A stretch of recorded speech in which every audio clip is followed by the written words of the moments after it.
Mic check 1, 2, 3, 4, 5, 6, 7, 8, 9, 10. Q&A mic check 1, 2, 3, 4, 5, 6, 7, 8, 9, 10. Good.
Good morning, everybody. I'm Muriel Bowser. I'm the mayor of Washington, D.C.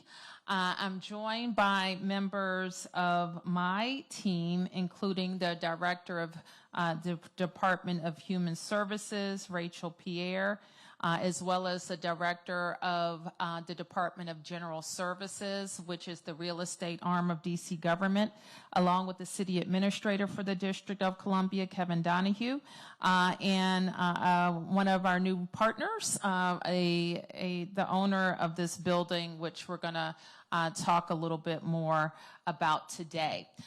Today, we are focused on a strategy that has been successful for the district in helping people who are unhoused, need to transition and stabilize into permanent housing.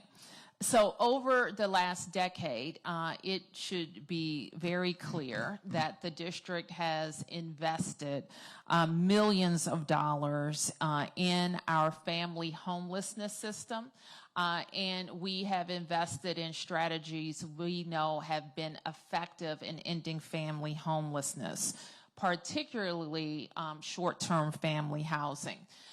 We know those strategies will also work in the individual homeless system. When I say that, I mean the system for people without children. The strategies that worked for reducing family homelessness, including a focus on prevention, reforming our benefit system, and piloting ways to support families as they grow their careers. We drove down family homelessness by 61%, and we are focused on making similar investments in our singles system. So because they offer non-congregate shelter, bridge housing, which is the type of service we're offering here, our first such program was at the Aston. In this program on the East Street is a low barrier service to entry for some people who otherwise don't want to and have not come into shelter. We want to use this facility as a way to make it easier to convert people to more permanent housing. The Aston, our first such of this model, has demonstrated that when we expand options, tailor our services, we can get better services, better outcomes, and get more people to come inside. So our message today, as it is every day, is that there is shelter space available in Washington, D.C., and we encourage everyone to come inside. If you are experiencing homelessness in our city, there are services to help you. Help is available. So with that, I just want to ask Rachel if she wants to add anything more about the great work that is happening with DHS, and Delano can tell us a little bit more about the project. Thank you very much, Mayor. So we are very excited about this facility. As the mayor mentioned, this is the second of its kind. So it's really targeted for folks who cannot be well served in our low barrier shelter, and also our residents who have chosen to come in because they feel that our low barrier shelters cannot meet their needs. So we really will be focusing on getting people to come in to receive services, and then housing focused case management to help them to permanent housing. So we're very excited with this collaboration, and I'll turn to Delano, to Director Hunter, for a few words. Thank you. Thank you, Director Pierre, and thank you, Mayor Bowser. I want to echo their comments and their excitement about this partnership. I want to thank Jet Set Hospitality. I want to thank Ms. Merrifield for her partnership.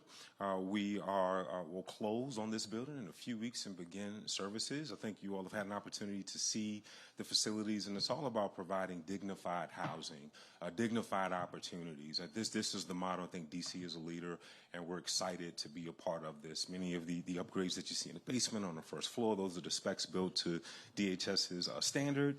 Much of the housing that you see in the above floors 1 through 8, we know this is going to be a great addition to our portfolio, and can't wait to close this property and begin services next month. Thank you. Kevin, do you want to add a little bit more about our thinking and taking advantage of this opportunity? Thank you. Let me describe sort of where this fits within the continuum. So we have a set of low barrier shelters that are available to anyone. We still have capacity at them. We've also, over the years, invested heavily in housing that's in community, sometimes within buildings, sometimes distributed through vouchers, through permanent supportive housing. And there has been a recognized need for individuals who are unsheltered. They don't often want to come into low barrier shelter, but they may not be ready for a voucher. So we needed to be able to have part of the portfolio be a building like this that allows for someone who otherwise might turn away the opportunity to go inside, but they'll come here. And when they're in here, there's services on site. There's food on site, employment services, mental health services, substance abuse services, case management services that will then allow someone to stabilize and be able to transition to permanent housing that will be in community, and they'll be in a building with folks who have common lived experiences with them, and is an incredibly successful tool for being able to have a humane place to go, often for people who are right now unsheltered. We think ultimately there'll be 60 to 70% of the people who are in this building will come from the street. They will all be, everyone in the building will be homeless in D.C., some of whom will be in low barrier shelter right now. So this is an investment that we made that we recognized a few years ago, that if we do this, we can make a meaningful, noticeable difference in the lives of people that are unsheltered in community and will be seen by the whole city. The Aston was the first example of this, which is enormously successful. This is the second example of this, and I really think this is one of the pillars that represent D.C. having a true continuum and really being a model for the rest of the country. Awesome. Okay, so we'll be able to take a few questions. Yes. Is D.C. safer since Trump has brought in the National Guard? Has the forceful removal of the homeless people by the National Guard, has that helped at all in D.C. solving the homeless problem, or is that causing you guys problems? Well, it's always our value and approach for people to come inside, which is why we have invested millions of dollars into our system. We think that the safest place for our neighbors who are unhoused is to be on a pathway to permanent housing. So in one of our shelters that we've invested a lot in, and also on this continuum is bridge housing. So we continue to use our outreach workers, the services of the Department of Human Services to get people to come inside because we have space. Yeah. When we're talking about unhoused folks who are unsheltered, who are living on the street, they're obviously the most vulnerable to some of these sweeps that we're seeing the federal officers facilitate. Are there plans to bring any more beds online in the immediate term, knowing that places like this might not come on until next month? Oh, we already have. Let me ask Rachel to talk about that. Thank you, Mayor. So we have, and I really want to emphasize the point that we have space for anybody who wants to come in. Since August 8th, we have not turned away anybody from shelter. We've expanded capacity to meet our demand. We watch the census daily, and we have the ability to continue to expand into other sites to meet the capacity. So nobody's being turned away from shelter. So we have space. That's the message. Please come in. Mayor, a question about some of the arrests, the pickups, I should say, of these homeless people. I've been noticing compactor trash sanitation trucks taking their possessions. What is the policy about taking everything that these people have and throwing everything out when they are picked up for being homeless? Well, let me say that with regard to the federal law enforcement are being responsive to the president's executive order. And our policies are to advise of when we need to clean a homeless encampment, give people the opportunity to move, and then we clear the homeless encampment. And the notification period varies with the conditions at the encampment.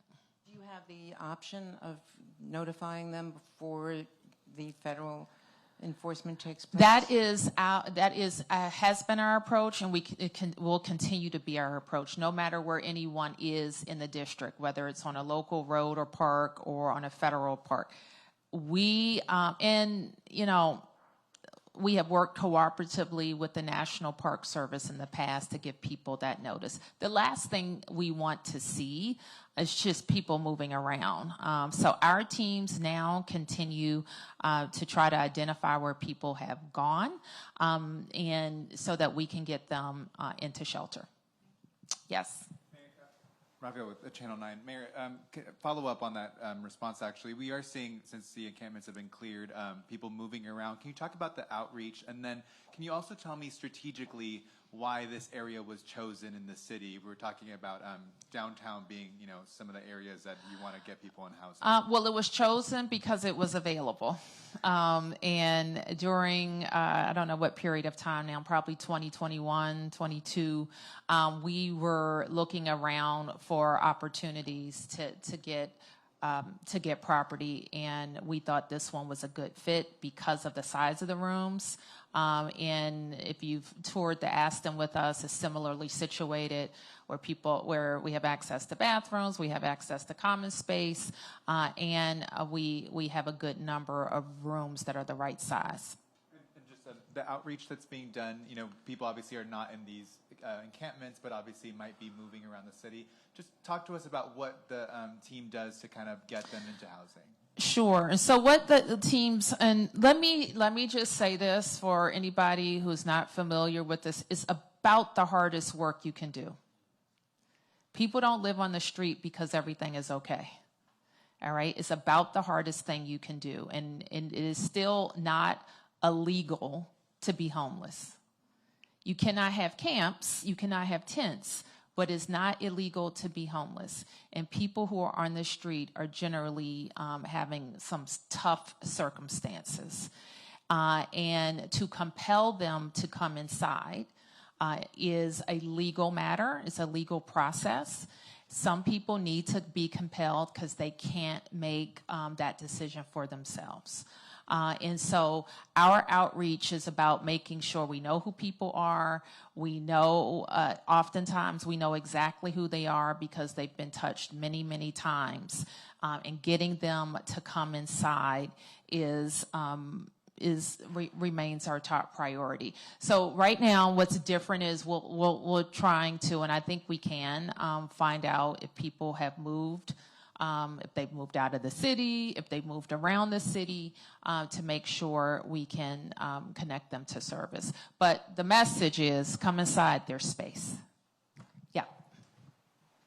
Nathan Elgren with the Associated Press. Can you reemphasize why this is called bridge housing? It's a transitional period of time, how long residents might be able to stay, but then secondarily, the end-all goal, to get them into permanent housing and the obstacles there, the lack of funding for vouchers that the city was able to provide in their most recent budget. Well, I think it's important, and I'm glad you asked that question, is because while we have vouchers, our experience has demonstrated, is not necessarily the best choice for somebody coming off the street. They need to get stabilized, they need to get services, and they need to get ready to use a voucher. And that's what we see, the bridge, this is the bridge from the street to permanency. And all the access that they have here to those services, all being on site, right? They would all be on site. And we have also, I mentioned our experience with reducing family homelessness. When we're able to be in smaller settings, we find that the providers, and we have chosen a provider for this site, are more effective. They're just more effective, and so we're gonna keep pushing on that. Yep. We're 2 weeks into this federal surge. Are you guys tracking the crime and seeing a decrease in crime, especially in areas like Ward 7 and Ward 8 that traditionally have higher crime rates?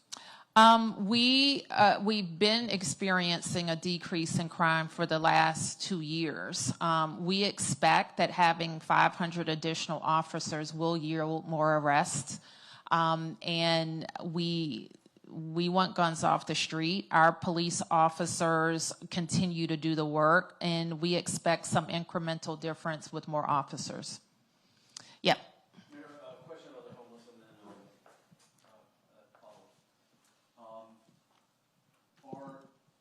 Sorry, you need the microphone? Okay. As far as customers here, are couples allowed, and the capacity, and then also I've been asked to ask you, or someone that has knowledge, what is the state of youth homelessness right now in the city? That's a good question. So couples are permitted. There are 102 rooms and occupancy of 204. And let me ask Rachel to talk about youth. Thank you. So we have a separate system for young people, youth between the ages of 18 and 24, but in some instances, it's possible that we could also serve young people in this facility. What this facility just won't serve families with minor children, but anyone 18 to X will be eligible for this facility. All right, Mayor, I have a follow-up for you.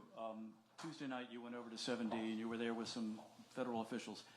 I've been told by sources that are familiar with the conversation in the room, that when it was opened up for questions, that one police officer said, what happens after day 30? And that there was a federal official, and I'm not sure who it was, who said, we're not going anywhere, and we have a 4-year contract. Were you in the room? Did you hear that statement, and what's your reaction to it? I think it doesn't mean anything. I don't know what that means, so I can't comment on it. These are the facts, that the federal emergency ends in 30 days. It can only be extended by the Congress. And if the commitment from the federal government is to have federal support or officers that assist MPD, that's a different conversation. And then I understand you're opening the Joint Information Office Task Force tomorrow, Joint Information Center. Oh. Tomorrow, is that right? Well, that's kind of a inside government thing. It is supposed to help us help you. But what it is, it's just a way of us organizing our comms officials. We already are doing that, but it puts a little structure around it. So all of our comms officials across the government are pitching in. Yep. Two questions. One, can you all talk about the gap this fills? You mentioned low-income barrier housing, obviously really important, but had some stipulation that maybe reasons why some people didn't or couldn't. Yeah, that's a good question. Mm-hmm. Good point. So just talk about the gap this does fill. Sure. And then my second, also touching on some arrests we've seen with immigration arrests, with the collaborations happening. Do you know right now if there are initial arrests happening, then finding out some people may be undocumented, or is the focus going after people that the agencies feel are undocumented right now? Let me ask Rachel to address your question about the gap. A very good one. So what's different about this space is that it does fill a gap that we have in the system. For example, we think about it in 4 categories of people who will be served here, who typically cannot be well served in a low barrier shelter. Adult families, couples, singles who may have higher health needs, for example, who cannot be served well in the low barrier system. And as the city administrator and the mayor mentioned, folks who are unhoused, who may choose to experience unsheltered homelessness because they don't feel comfortable coming into low barrier system. So folks who with high health needs, for example, folks who may be eligible for home health aides, they cannot receive those services in a low barrier shelter. Many home health aid agencies do not allow their workers to go to a low barrier shelter system. So this, as you can see, private rooms will allow for residents to receive the services that they need on site. And then they will also receive housing-focused case management and be connected to the diversity of intervention to get them to permanent housing. Okay, I'm able to take a couple more. 1, 2. Hi, Madam Mayor. Hi. Do you believe that the Trump administration's surge of federal law enforcement is more of a pretext to enforce immigration law as opposed to fight violent crime in D.C.? Well, this is what I know is that our police department has been consistently, precipitously driving down crime for the last 2 years. I think up before the federal surge, more than 25% down. Last year, more than 35% down on, I think, all categories of violent crime. And so we know that that's has been effective work with the police department. We know that the surge of federal officers is allowing for different types of deployment and more frequent types of deployment, like checkpoints. The request from the feds that was represented in the Pam Bondi order almost exclusively focused on immigration enforcement and homeless encampment enforcement. So I'll let you draw your own conclusion. Ashraf Khalil with the Associated Press. You said earlier this week, you mentioned that you had asked Chief Smith to speak to the administration about the idea of the federal officers masking and saying that you didn't see a need for any law enforcement officer to go about their job with covering their face. Has there been a response? How has I don't that think conversation we've gone, gotten. and why is it important? I don't think we've gotten a formal response. And you mentioned a meeting I had with MPD, and one thing that the MPD officer said was, well, we don't wear masks. No one should be wearing masks. And our officers are identified. They have a badge. They wear body-worn camera. And they are clearly identified to members of the public.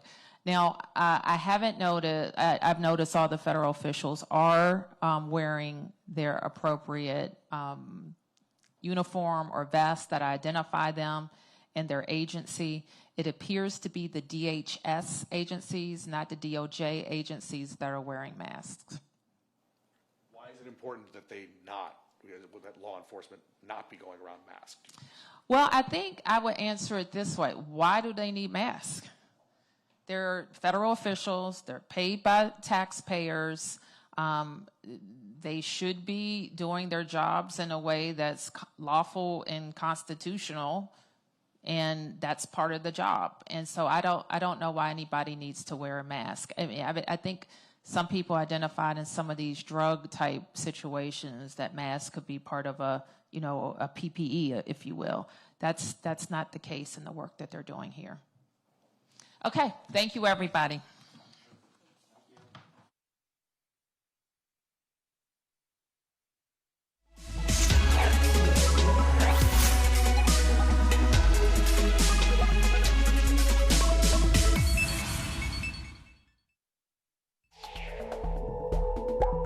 We now return to our previously scheduled program, already in progress.